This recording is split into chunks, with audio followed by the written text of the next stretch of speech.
ప్రజలాడే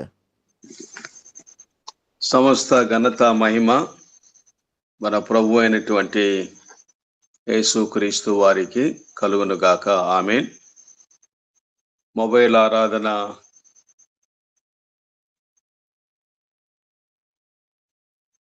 కార్యక్రమములో పాల్గొని దేవుణ్ణి స్తుతిస్తూ దేవుణ్ణి గణపరుస్తున్నటువంటి బిడ్డలందరికీ దేవుని పేరట వందనాలు చెల్లిస్తూ ఉన్నాను. మొబైల్ ఆరాధన డైరెక్టర్ గారికి, ఈరోజు కార్యక్రమం నడిపిస్తున్నటువంటి సహోదరులకు, వారి స్తుతి ఆరాధన పాటలు పాడినటువంటి బిడ్డలందరికీ కూడా వందనాలు తెలియజేస్తూ మనం దేవుని వాక్యమును ధ్యానం చేసుకుందాం. మరి పరిశుద్ధ ఆత్మదేవుడు ఈ ఉదయకాలం ఆయన శ్రేష్టమైనటువంటి సందేశం కొరకు దేవుని వైపు మనం అందరం కూడా మన హృదయాలు, మన మనస్సును కేంద్రీకరించి దేవుని మాటలు మనము వినుటకు మనం సిద్ధపడదాం. ఈ దినం దేవుని వాక్యం నిమిత్తమై వాక్య భాగమును మనము చదువుకుందాం.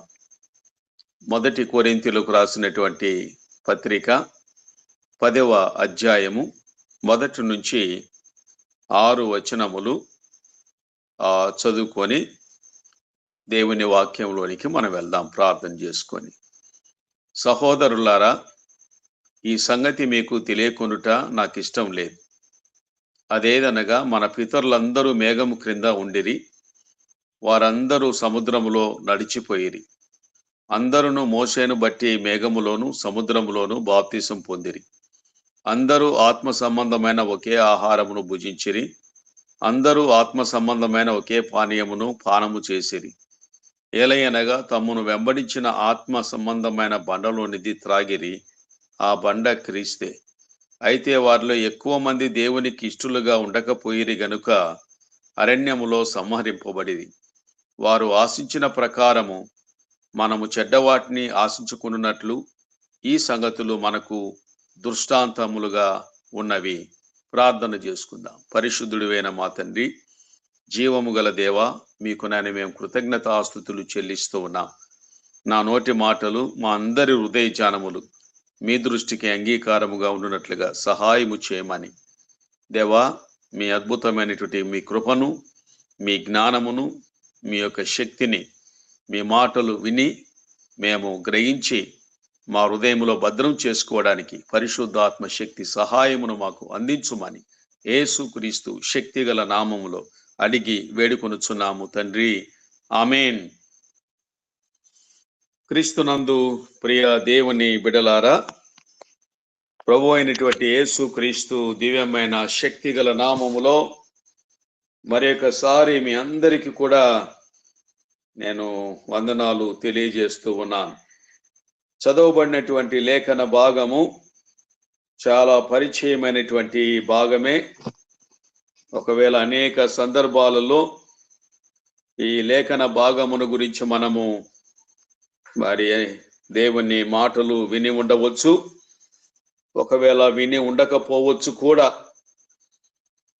అయితే పరిశుద్ధ ఆత్మదేవుడు ఈ ఉదయకాలమున నా హృదయములో మరి మాటలు, ఈ వాక్యమును ధ్యానించమని, బోధించమని తెలియజేశాడు గనుక మీ ముందు నేను నిలవబడి దేవుని మాటలు బోధిస్తూ ఒకసారి మనలను మనము దేవుని వాక్యము చేత వారి పరిశీలన చేసుకోవడానికి దేవుడు మనకు ఈ వాక్య సందేశమును అందించి ఉన్నాడని నేను నమ్ముతూ ఉన్నాను. ప్రియ దేవుని బిడ్డలారా, ఈ వాక్యమునకు టైటిల్ లేక అంశము ఏమై ఉండవచ్చును అని మీరు అనుకుంటున్నారో నాకైతే తెలియదు, కానీ నేను ఒక మంచి అంశము అందించాలని ఆశపడుతున్నాను. రక్షణ నిమిత్తమై కొట్టబడిన బండ. లేక రక్షణార్థమైన కొట్టబడిన బండ, లేక రక్షణార్థమై కొట్టబడిన బండ అంశముగా పెట్టుకోవచ్చు. మరి మాటను మనము గమనించినట్లయితే క్రీస్తునందు ప్రియ దేవుని బిడ్డలారా, ఈ ప్యాసేజ్ లేక ఈ 6 వచనములు చదవబడినటువంటి లేఖన భాగం అంతా కూడా పాత నిబంధన నిర్గమకాండం 17వ అధ్యాయము మరి ఆ సందర్భాన్ని 16వ అధ్యాయము సందర్భాన్ని మనకు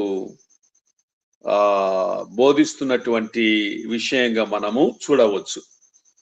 ఏమిటి అని మనం ఆలోచన చేసినట్లయితే, దేవుడైనటువంటి యెహోవా ప్రభు ఇశ్రాయేలు ప్రజలను మోసే, అహరోను వారి యొక్క నాయకత్వములో ఫరో యొక్క బానిసత్వము నుండి వారిని కానాను అనేటువంటి పాలు తేనెలు ప్రవహించు దేశములోనికి ఇశ్రాయేలీయుల యొక్క మొర్రను దేవుడు ఆలకించి వారిని నడిపించుటకు ప్రయాణము జరిగించినటువంటి సందర్భం. ఆ సందర్భములో, ఆ ప్రయాణములో దేవుడు వారిని ప్రియులారా ఏ విధముగా కాపాడాడో, ఏ విధంగా వారిని పోషించాడో, ఎలాగున వారి యొక్క ప్రయాణము కొనసాగిందో ఈ యొక్క పారాగ్రాఫును మనకు కొరింథీ సంఘానికి అపోస్తులైన పౌలు విషదముగా తెలియజేస్తున్నాడు. ఆ యొక్క ప్రయాణములో మరి ఎంతమంది దేవునికి ఇష్టలుగా ఉన్నారో, ఇష్టలుగా ఉన్నారో, ఇష్టలుగా లేకుండగా ఉన్నటువంటి వారందరూ ఏమైపోయారో ఆ విషయాన్ని తెలియజేస్తూ, దేవుడు వారికి ఏ విధంగా కాపుదలుగా ఉండి అగ్ని స్తంభములు, మేఘ స్తంభములు పగటి వేళ, రాత్రి వేళ మరి వారికి దేవుడు ఏ విధంగా కాపాడాడో, వారు వేసుకునేటువంటి చెప్పులు అరిగిపోకుండగా, వారు వేసుకునేటువంటి బట్టలు మాసిపోకుండగా, వారి మరి తర్వాత వారు ఎండలో నడిచినప్పుడు స్త్రీలారా అరణ్య మార్గములో వారికి ఏ విధమైనటువంటి ఎండ తగలకుండగా దేవుడు కాపాడినటువంటి ఆ జీవితాన్ని ఒకసారి దేవుడు ఏం చేశాడు, గుర్తు చేసినటువంటి సందర్భాన్ని, వారికి ఆహారం వేస్తే మన్నాను దేవుడు అనుగ్రహించాడు. తర్వాత నీరు దాహం వేస్తే వారికి ఏం చేశాడు, నీటిని ఆ బండ నుంచి దేవుడు అనుగ్రహించినటువంటి సందర్భం. అలాగే మరి వారు మోసేను బట్టి వారు సముద్రములో ఆరిన నేలను వారు నడిచారు. మరి ఫరో వెనక సైన్యమును పంపించాడు. మరి ముందు వీరు వెళుతూ ఉన్నారు, ఎదురుగా ఎర్ర సముద్రం వారికి వచ్చేసింది. మరి వారు వెనక వచ్చేటువంటి సైన్య సమూహముతో వారు మరి చనిపోతారేమో, సంహరించబడతారని వారు దిక్కుచోతని పరిస్థితిలో ఉండి ఎర్ర సముద్రం దగ్గర మోసేను సరుగుతూ ఉన్నటువంటి సమయంలో దేవుడు మోసేకు ఆజ్ఞాపించాడు. ఆ ఎర్ర సముద్రం 2 పాయలుగా చేసే ఆ గొప్ప అద్భుత కార్యం జరిగింది. వారందరూ ఎర్ర నేలన, ఆ యొక్క ఆరిన నేలను వారు నడిచి సముద్రము దాటి వచ్చారు. ఎంత గొప్ప అద్భుతమైనటువంటి కార్యములు దేవుడు జరిగించాడు. క్రీస్తునందు ప్రియులారా, ఇది ఆ యొక్క ఇంట్రడక్షన్, అద్భుతమైనటువంటి ఆ ఉపోద్ఘాతం.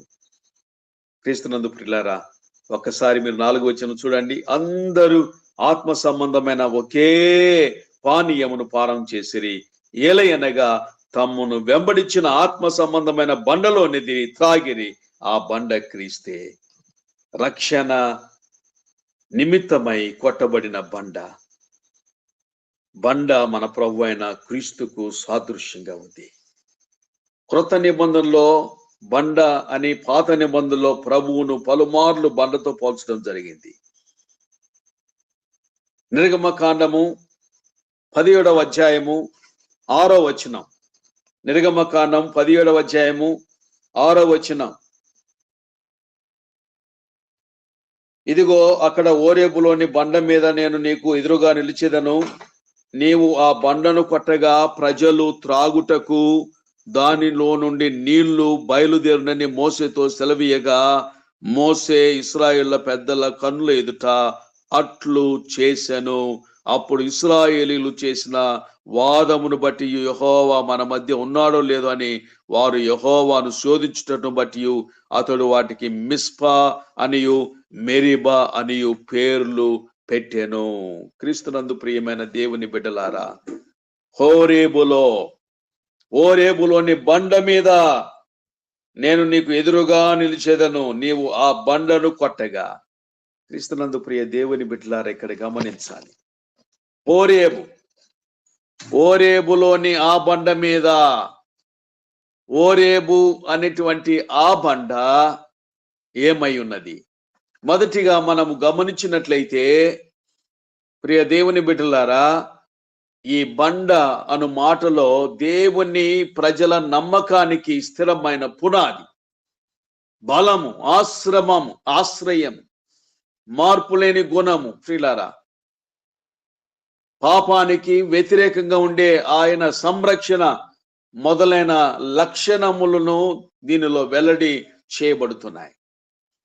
దేవునికి చెందిన ఈ బండను పేరు కీర్తనల్లో ఇష్టమైనదిగా కనిపిస్తున్నది. ఆ బండ అనగా స్థిరమైనది మరియు కదలనిది. విశ్వాసులమైనటువంటి మనము కూడా విశ్వాసమందు స్థిరులుగా కదలని వారమునై ఉండాలి. అందుకని కీర్తనకారుడు 42 అంటాడు, నాశనకరమైన గుంటలో నుండి, జిగటగల దొంగ ఊబిలో నుండి ఆయన నన్ను పైకెత్తెను, నా పాదములు బండ మీద నిలిపి నా అడుగులు స్థిరపరిచెను అని కీర్తనకారుడు జ్ఞాపకం చేస్తున్నాడు. ఓరేబు లోని ఈ బండ మీద నేను నీకు ఎదురుగా నిలిచెదను. దేవుడు మాట్లాడుతున్నాడు, యెహోవా దేవుడు. ఒకసారి నిర్గమకాండము 3వ అధ్యాయము 1వ వచనంలోనికి వెళ్దాం. నాకు త్వరగా సహాయం చేయండి. దేవుని లేఖనములు పరిశీలన చేద్దాం.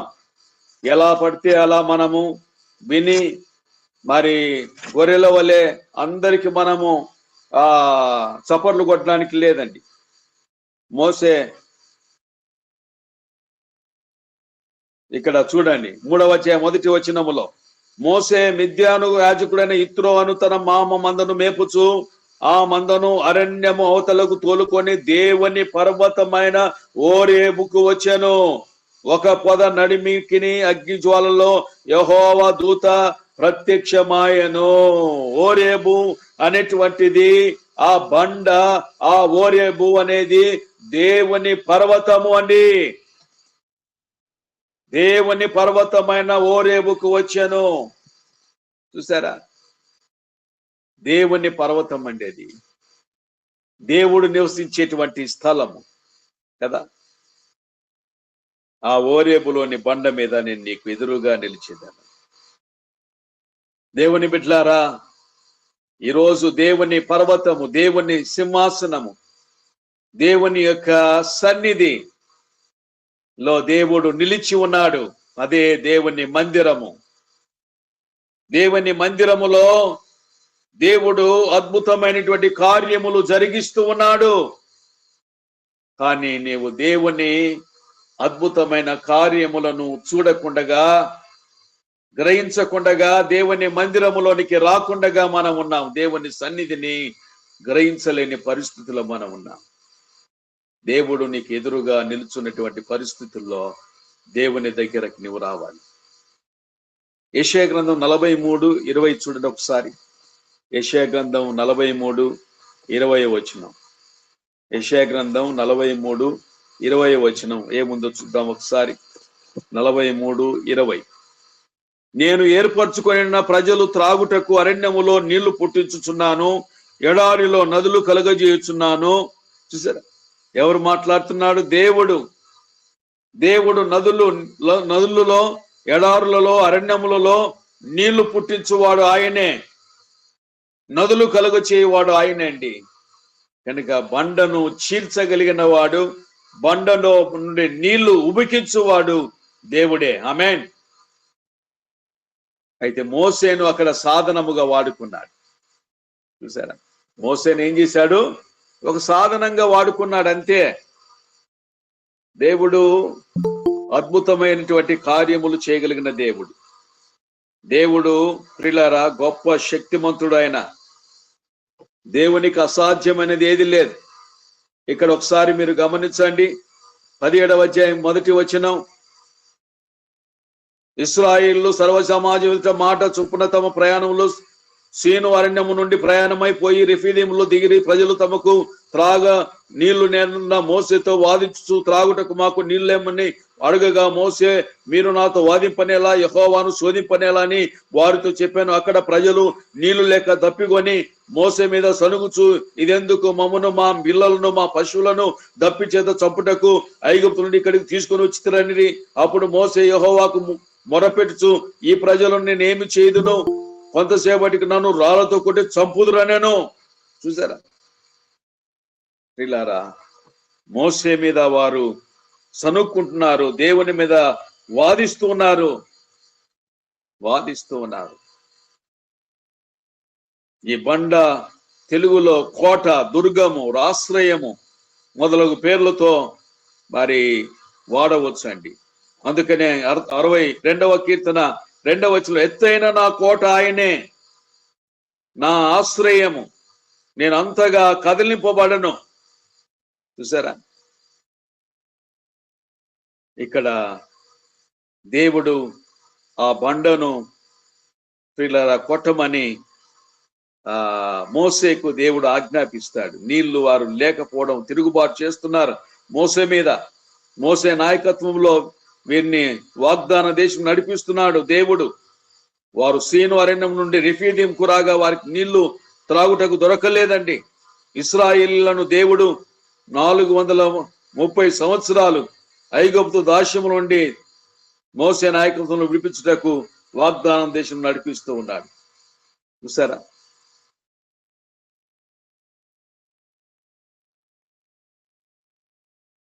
మోసేను మీద వారు తిరుగుబాటు చేస్తున్నారు. మోసేను చంపడానికి సిద్ధమవుతున్నారు. దేవుడు వారికి పగలు మేఘస్తంభం, రాత్రి అగ్నిస్తంభమును ఇచ్చి నడిపించి, ఆకాశం నుండి మన్నాను పూరిళ్లను కురిపించి పోషిస్తూ వాగ్దాన భూమికి నడిపిస్తున్నటువంటి ఆ దేవుడు ఎడారిలో నీళ్ళు ఇవ్వలేడా? దేవుడు చేసిన మేలులను వారు మర్చిపోయారండి. 106:13 వారు ఆయన కార్యములను వెంటనే మరిచిపోయిరి, ఆయన ఆలోచన కొరకు కనిపెట్టుకొనకపోయిరి. వారికి త్రాగుటకు నీరు లేనందున దేవునికి వ్యతిరేకంగా వారు దేవునితో వాదిస్తున్నారు, పైగా దేవుని శోధిస్తున్నారు, సనుగుతున్నారు, నిందలు వేస్తున్నారు. ఎంత భయంకరమైనటువంటి ప్రజలని. ఈ రోజుల్లో కూడా అనేక మంది దేవుని బిడ్డలు దేవుని యొక్క మేలు అనుభవిస్తూ దేవుని స్త్రీలార ఉపకారములను వారు రుచి చూచి అద్భుతమైన కార్యములను వారు పొందుకొని దేవుని మీద సనుగుతూ దేవుని మీద శోధన చేస్తూ ఉన్నారు. అందుకనే అక్కడ అంటున్నాడు, ఆ మాటలు రాయబడినాయి చూడండి. నిర్గమకాండం 17వ అధ్యాయములో ఆయన మీద వారు శోధించుటను బట్టి ఆ చోటికి మస్పా అనియు మెరీబా అనియు పేర్లు పెట్టాను. ఏంటంట అది? 2 అని ఇచ్చింది కదా అక్కడ. మస్పా అంటే శోధించుట, తర్వాత మెరీబా అంటే వాదము, అంటే దేవుని మీద వారు వాదించడం, తర్వాత శోధించడం. అందుకని ఆ పేరు అక్కడ పేరు పెట్టబడింది మస్పా మెరీబా. ఒకసారి ప్రియులారా, ఇక్కడేమో దేవుడు మోసేకు కొట్టమని చెప్పాడు, కానీ సంఖ్యాకాండం 9వ అధ్యాయము సంఖ్యాకాండం 20వ అధ్యాయము చూడండి ఒకసారి, అక్కడ ఏం చెప్పాడు చూడండి. సంఖ్యాకాండము 20వ అధ్యాయము 9 నుంచి చూడండి. సంఖ్యాకాండము 20వ అధ్యాయము, సంఖ్యాకాండము 20వ అధ్యాయము 9వ వచనం. సంఖ్యాకాండము 20వ అధ్యాయము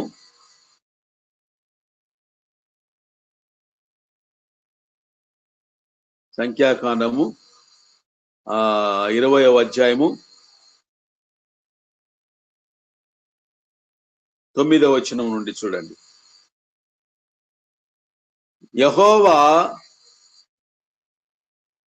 అతనికి ఆజ్ఞాపించినట్లు మోసే ఆయన సన్నిధి నుండి ఆ కర్రను తీసుకొని పోయాను. తర్వాత మోషేర్ల బండ ఎదుట సమాజం పూజ చేసి అతడు వారితో ద్రోవులారా వినుడి, మేము ఈ బండలో నుండి మీ కొరకు నీళ్లు రప్పించవలెనా నేను. అప్పుడు మోసే తన చెయ్యి ఎత్తి 2 మార్లు తన కర్రతో ఆ బండను కొట్టగా నీళ్లు సమృద్ధిగా ప్రవహించెను. దేవుని బిడ్డలారా, ఇక్కడ మరి ఆ బండను కొట్టగా చూసారా, ఆ బండను కొట్టగా ఎత్తి 2 మార్లు ఆ బండను కొట్టినప్పుడు నీళ్లు వచ్చినట్లుగా మనం చూస్తూ ఉన్నాం. కానీ దానికి ముందుగా మనం చూస్తే దేవుడు ఏమంటాడంటే, నీవు 8వ వచనం చూడండి, నీవు నీ కర్రను తీసుకొని నీవు నీ సహోదరుడైన అహరోను ఈ సమాజమునకు పోగు చేసి వారి కన్నుల ఎదుట ఆ బండతో మాటలాడుము, అది నీళ్ళిచ్చును అని అన్నాడు. చూసారా, నీవు మాట్లాడమని దేవుడు చెప్పాడు. కానీ మోసే ఏం చేశాడు, ఆ కర్రతో బండను ఏం చేశాడు, కొట్టాడు. ఇక్కడ నిర్గమకాండంలో ఏం చెప్పాడు, కొట్టమన్నాడు, కొట్టాడు. క్రీస్తునందు ప్రియ దేవుని బిడ్డలారా, అహరోను మోసే నాయకత్వములో ఇది జరిగినట్లుగా మనం చూస్తూ ఉన్నాం. ఏదేమైనా ఈ బండ క్రీస్తు, అందుకని అందరూ ఒకే పానీయములో నుండి త్రాగిరి. ఆ బండ ఏంటంట, క్రీస్తు. ఆ బండ క్రీస్తు. నిందలు, ప్రియులారా, శోధనలు, మరి అన్ని కూడా ఆ ప్రభు అయినటువంటి యేసు క్రీస్తు మీద వేశారు. ఈరోజు ఆయన అనేకమైన శ్రమలు మన కొరకు ఆయనకు పొంది ఉన్నాడు. మోసేను రాళ్ళు రువి చంపడానికి కూడా సిద్ధమయ్యారు. 17:4 మీరు చూస్తే నిర్గమకాండంలో చూడండి, అప్పుడు మోసే యెహోవాకు మొరపెట్టి ప్రజలు నేను ఏమీ చేయదును, కొంతసేపటికి నన్ను రాళ్లతో కొట్టి చంపుదురా నేను. చూసారా, ఎంత భయంకరమైనటువంటి పరిస్థితికి ఇశ్రాయేలు ప్రజలు దిగజారారో ఒకసారి మీరు గమనించండి. వారు వాదిస్తూ, శోధిస్తూ, సనుగుచూ, నిందలు వేస్తూ మరియు చంపడానికి చూస్తున్న సుమారు 30 లక్షల మందికి మోసే ఏమి సమాధానం చెప్పగలడండి? వారి దాహాన్ని మోసే ఎలా తీర్చగలడు? అది అరణ్యములో. ఇటువంటి క్లిష్టమైన పరిస్థితుల్లో మనందరికీ జీవితంలో ఎదురవుతుంటాయి. ఇటువంటి పరిస్థితుల్లో ఉన్న వారికి ఒకే ఒక మార్గం, పరిశుద్ధ గ్రంథం దారి చూపిస్తుంది, ప్రార్థన దీనికి మార్గం. అందుకే మోసే దేవునికి ప్రార్థన చేశాడు. అప్పుడు మోసే ఏం చేశాడు, యెహోవాకు మొరపెట్టుచు, let us cry to the lord. చూసారా, దేవునికి మొరపెట్టుతున్నా. పిల్లారా, ఇశ్రాయేలు యొక్క రక్షణ కొరకు, వారి యొక్క బ్రతుకు తెరువు కొరకు, వారిని బ్రతికించడానికి, పిల్లారా, వారు నీళ్లు లేకపోతే, ఆహారం లేకపోతే చనిపోతారు కదా అరణ్య మార్గంలో. అందుకని దేవుడు వారిని బ్రతికించడానికి ఆ బండను దేవుడు కొట్టమన్నాడండి. దాహముతో చనిపోయే స్థితిలో ఉన్నటువంటి వారు, మరణకరమైన స్థితిలో ఉన్నవారు, వారు రక్షించబడాలి, వారు బ్రతకాలి అని అంటే, వారికి దాహం తీర్చబడాలంటే ఆ బండ పగలాలి, ఆ బండ చీల్చబడాలి. సర్వలోక ప్రజలు రక్షించబడ్డానికి సిలువలో పాపుల కొరకైన పాపుల నిమిత్తమై యేసు ప్రభు వారు, క్రీస్తు ప్రభు వారు అనబడిన బండ కొట్టబడవలసి ఉన్నది. ఇదిగో ఓరేబులో దేవుని పర్వతం మీద బండ మీద ఏ విధంగా యెహోవా దేవుడు నిలవబడి ఆ బండను కొట్టగా ప్రజలు త్రాగుటకు దానిలో ఉండే నీళ్లు బయలుదేరిని మోసే సెలవిచ్చినాడో, అలాగే పిల్లారా, ఈరోజు నీ కొరకు, నా కొరకు కలువరి సిలువలో పిల్లారా క్రీస్తు అనబడినటువంటి ఆ బండ యేసు ప్రభు వారు, ఆయన మనందరికి రక్షణ ఇవ్వడానికి మన కొరకు ఆయన ఆ సిలువలో తన ప్రాణాన్ని మన కొరకు దారపోశాడు. ప్రియమైన దేవుని బిడ్డలారా, సర్వ మానవుల రక్షణార్థమై ఈ లోకానికి వచ్చినటువంటి క్రీస్తు అను అభిషక్తిని కొట్టడానికి మానవులకు ఎంతో ఇష్టము. అందుకనే పతనమైనటువంటి మానవ స్వభావం పవిత్రమైన విధంగా దేవుని రక్షణ పొందుటకు, పవిత్రంగా మానవుడు తీర్చబడ్డానికి దేవుని బిడ్డలారా, యేసు ప్రభు వారు పవిత్రుడైనటువంటి యేసయ్య అపవిత్రంగా చేయబడ్డాడు. పాపము లేని యేసయ్య పాపముగా చేయబడ్డాడు. రోగము లేని యేసయ్య రోగగ్రస్తుడుగా మారిపోయాడు. శాపము లేని ఆయన శాపముగా మార్చబడ్డాడు. ఈరోజు ఆయనను అనేక మంది స్త్రీలారా కొట్టారు, ఆయనను దూషించారు, ఆయనను హింసించారు.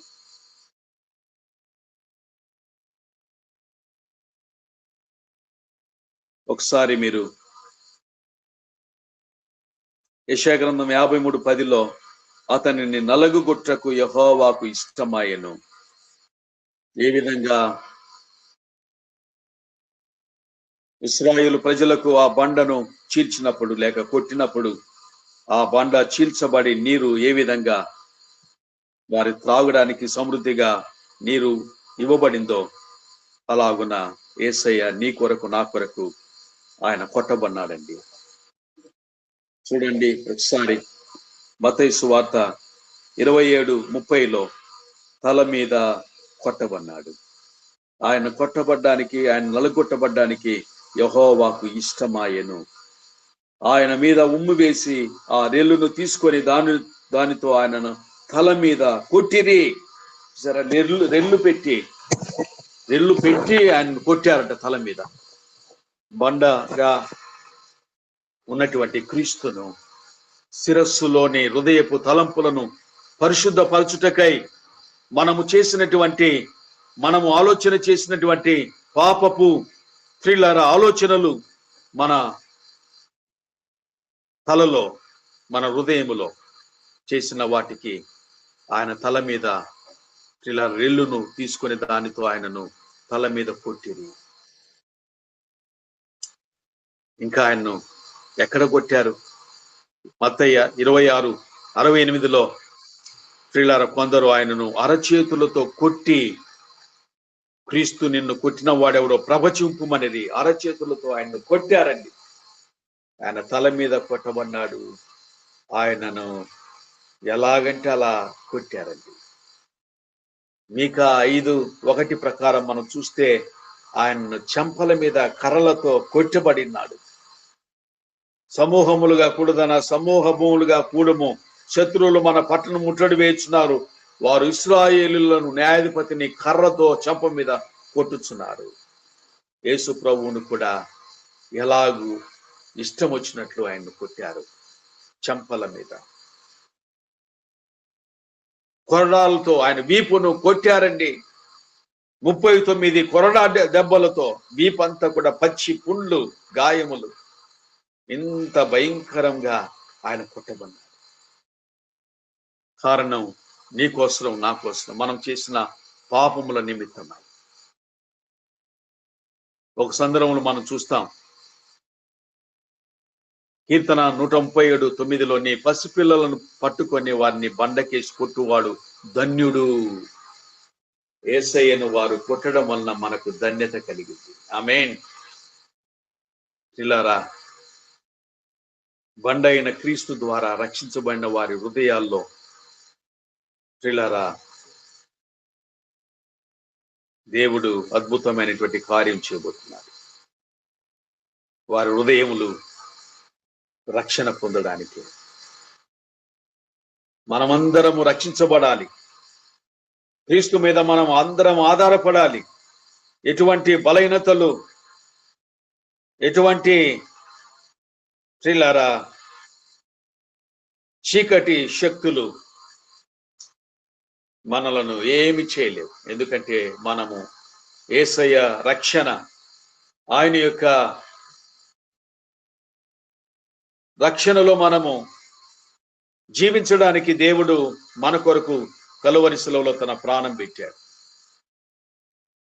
అరణ్యములో ఇశ్రాయేలు రక్షణార్థము కొట్టబడిన బండ ఈనాడు స్త్రీలారా మన ఆత్మలకు రక్షణ అందించిన, మనల్ని ప్రస్తుతము కాపాడుచున్నటువంటి క్రీస్తు ప్రభు వారు మన కొరకు అనేకమైనటువంటి శ్రమలు ఆయన భరించి పరలోకం నుండి దిగి వచ్చినటువంటి క్రీస్తు ప్రభువారు సర్వ మానవుల రక్షణార్థమై కలవరిలో తన రక్తాన్ని చిందించుటకు కొట్టబడి అందరికీ ఆత్మీయ రక్షణ, ప్రియులారా, ఆధ్యాత్మికమైనటువంటి రక్షణను సువార్త ద్వారా అనేకులకు అనుగ్రహించాడు. ఇది మనకు ధన్యత, ఇది మనకు ఆశీర్వాదం దేవుడు మనకు అనుగ్రహించాడు. అందుకనే ఈ విషయం మీకు తెలియకుండా నాకు ఇష్టం లేదని కొరింథీ సంఘానికి అపోస్తలుడైనటువంటి పౌలు ఈ 10వ అధ్యాయంలో తెలియజేస్తున్నారు. అందుకనే 6వ వచనం, వారు ఆశించిన ప్రకారం మనం చెడ్డవాటిని ఆశించుకున్నట్లు ఈ సంగతులు మనకు దృష్టాంతముగా ఉన్నవి. ఈ ఇశ్రాయేలు ప్రజలు ప్రియులారా అరణ్య మార్గములో వారు ఈ లోక సంబంధమైనటువంటి వాటి కొరకు ఆశించారు. మనము ఆ చెడ్డ వాటిని, ఈ లోక సంబంధమైనవన్నీ కూడా చెడ్డవి, పరలోక సంబంధమైనటువంటి వాటిని మనం ఆశించాలి. అందుకని అక్కడ అన్నాడు, ఏలయనగా తమను వెంబడించిన ఆత్మ సంబంధమైన బండలోనిది త్రాగిరి, ఆ బండ క్రీస్తే. ఆత్మ సంబంధమైనటువంటి పానీయము, ఆత్మ సంబంధమైనటువంటి పిల్లల రక్షణ నిమిత్తమై ఆత్మ సంబంధమైనటువంటి క్రీస్తు అనేటువంటి ఆ యొక్క ప్రభు యొక్క రక్తము చేత మనము ఆత్మ సంబంధమైనటువంటి ఆ రోగము మనకి ఏదైతే ఉన్నదో ఆ రోగము నుండి మనము విడుదల పొంది, పాప క్షమాపణ పొంది, మారు మనసు పొంది క్రీస్తు యొక్క బిడ్డలుగా మనం చేయబడ్డమే పరలోకానికి మనం చేర్చబడతాం. ఇది పరలోక సంబంధమైనటువంటి మార్గం. అది దేవుని రాజ్యమునకు మనం వెళ్ళేటువంటి గొప్ప ధన్యత. అలాంటి స్థితిని మనం కలిగి దేవుని రాజ్యానికి మనం వారసులుగా చేయబడ్డాం. ఆ ప్రభు మన కొరకు ఈ లోకానికి ప్రియులారా ఆయన వచ్చి శ్రమలు భరించి మనందరినీ కూడా నిత్య రాజ్యమునకు వారసులుగా చేశాడు. దేవుడి మాటలు ఈ వాక్యమును దీవించి ఆశీర్వదించును గాక. ఆమేన్. ప్రార్థన చేసుకుందాం.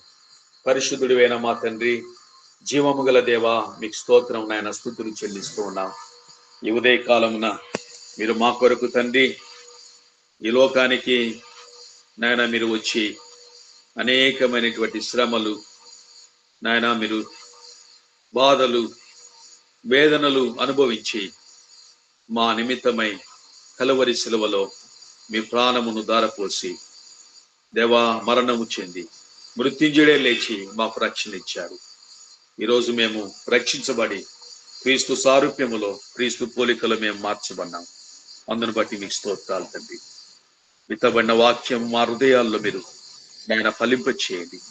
అనేక మంది నాయన మీ సత్యమును, మీ వాక్యమును వారు గ్రహించాలి ప్రభువా. మీ వాక్యమునైనా మా తండ్రి వారు గ్రహించి మీ వాక్యపు వెలుగులో నడుచుకోవాలి. అందును బట్టి మీకు స్తోత్రాలు. ఇదిగో తండ్రి, ఈరోజు ప్రభువా ఎంతమంది మీ బిడ్డలు మొబైల్ ఆరాధనలో పాల్గొని మిమ్మల్ని మహింపరిచారో వారందరినీ బట్టి మీకు స్తోత్రాలు. ప్రత్యేకంగా 10th క్లాస్ పరీక్షలు నాయన మా ప్రభు ఈ దినం నుంచి ప్రారంభమవుతున్నాయి. మా ప్రియమైనటువంటి మొబైల్ ఆరాధన మరి మా తండ్రి బిడ్డలు మా ప్రభువా ఎవరైతే రాస్తున్నారో వారందరి కొరకు నాయన ప్రార్థన చేస్తున్నాం. ప్రత్యేకంగా నాయన మొబైల్ ఆరాధన డైరెక్టర్ రమేష్ వారి యొక్క కుమారుడు ప్రేమ్ నాయన 10th క్లాస్ పరీక్షలు వ్రాయడానికి సిద్ధపడుతున్నాడు. ఈ దినం నుండి ఆ కుమారునికి మంచి జ్ఞానమును, తెలివిని దేవా మీరు ఆరోగ్యమును దయచేసి పరీక్షలో విజయం పొందుటకు మంచి శ్రేష్టమైనటువంటి నాయన ఉన్నతమైన మార్కులు కుమారుడు స్కోర్ చేయలాగున్న మీ జ్ఞానమును, జ్ఞాపక శక్తిని మీరు దయచేయండి. అలాగే ఇంకా ఎవరైతే నేను ఉన్నారో నాకు తెలియదు దేవ మొబైల్ ఆరాధనలో నాయన ఉన్నటువంటి బిడ్డలు మా తండ్రి మా ప్రభు పరీక్షలు రాస్తున్న ప్రతి ఒక్కరిని మీ ఆత్మతో నాయన మీరు నింపి మీ జ్ఞానమును, మీ వివేకమును, తెలివిని వారికి దయచేసి మంచి ఉన్నతమైన మార్కులు వారు సంపాదించుకోవడానికి మీ కృపను దయచేయండి. మీ యొక్క నాయన చెయ్యి వారితో నాయన మీరు జోడించి నాయన కలమును పట్టుకొని మీరు రాయించండి ప్రభువా. దేవా మీకు స్తోత్రాలు. ఇంకా అలాగే తండ్రి ఇంటర్మీడియట్ పరీక్షలు కూడా మా తండ్రి డిగ్రీ పరీక్షలు మిగతా పరీక్షలు అన్నింటిలో బిడ్డలకు ఈ అకాడమిక్ ఇయర్ అంతా నాయన తోడుగా ఉండి ఈ పరీక్షలు ముగించుకొని మరి యొక్క అకాడమిక్ ఇయర్ లో ఉన్న నాయన మిగతా నాయన ప్రభా ఇంకొక తరగతిలోనికి బిడ్డలు ప్రవేశించుటకు మీ కృప దయచేయండి. అలాగే మొబైల్ ఆరాధన కార్యక్రమం అంతటిని మీరు దీవించి ఆశీర్వదించి నాయన ఈ కొనసాగుటకు మీ కృప దయచేయండి. మీరే మహిమ ఘనత ప్రభావం మీరు పొందమని యేసుక్రీస్తు శక్తిగల నామములో అడిగి వేడుకొనుచున్నాము తండ్రి, ఆమేన్. మన తండ్రి అయిన దేవుని యొక్క ప్రేమ, మన ప్రభువుని ప్రియకుమారుని యేసుక్రీస్తు కృప, పరిశుద్ధాత్మిక అన్యోన్య సహవాసము సమాధానం మొబైల్ ఆరాధనలు పాల్గొన్న బిడ్డలందరికీ, నడిపించినటువంటి దాసునికిని, అలాగే మొబైల్ ఆరాధన డైరెక్టర్, అలాగే వీళ్ళందరికీ, పరీక్షలు రాస్తున్న బిడ్డలందరికీ, మొబైల్ ఆరాధనలో ఈరోజు జన్మదినములు అలాగే వివాహ దినములు జరుపుకున్న బిడ్డలందరికీ, వారి కుటుంబములకు ప్రభు సదాకాలము యుగ యుగములు తోడే నడిపించును గాక. Amen, amen, amen. Praise the lord. అందరికీ వందనాలు.